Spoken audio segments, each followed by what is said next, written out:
Il-biċċerija pubblika hija l-ewwel entità b'sistema ta' monitoraġġ fuq il-konsum tad-dawl u l-emissjonijiet ta' gassijiet serra skont il-Greenhouse Gas Protocol, magħruf fil-qosor bħala l-GHG Protocol.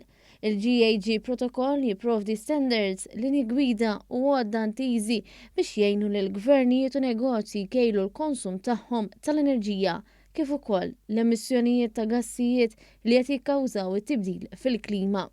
Din is-sistema taqsam l-emissjonijiet fi tlieta, dawk diretti bħal emissjonijiet minn użu ta' fuel, dawk indiretti bħal emissjonijiet mill-konsum tal-elettriku u dawk addizzjonali bħal emissjonijiet minn trasport ta' prodotti u vjaġġar.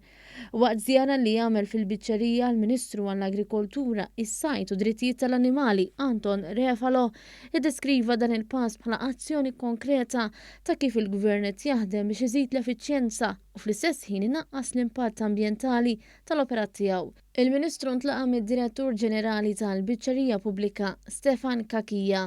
Biex aħna nkunu nafu eżatt il-konsum tal-elettriku tagħna f'kull parti tal-biċċerija b'mod li nkunu nistgħu nidentifikaw modi differenti kif insaħħu l-enerġija effiċjenzi tagħna. U permezz hekk ukoll ovvjament innaqsu l-impatt ambjentali tagħna f'dak li għandu x'jaqsam ma' emissjonijiet. Uffiċjali tal-kumpanija Clearview li qed jassistu lill-biċċerija pubblika f'dan il-monitoraġġ spjegaw lill-Ministru Refalo kif taħdem is-sistema u kif qed jiġu identifikati oqsma, proċessi u investimenti oħra li jistgħu jgħinu lil dan l-impjant inaqqas l-impatt ambjentali tiegħu u fl-istess ħin jikseb riżultati aħjar.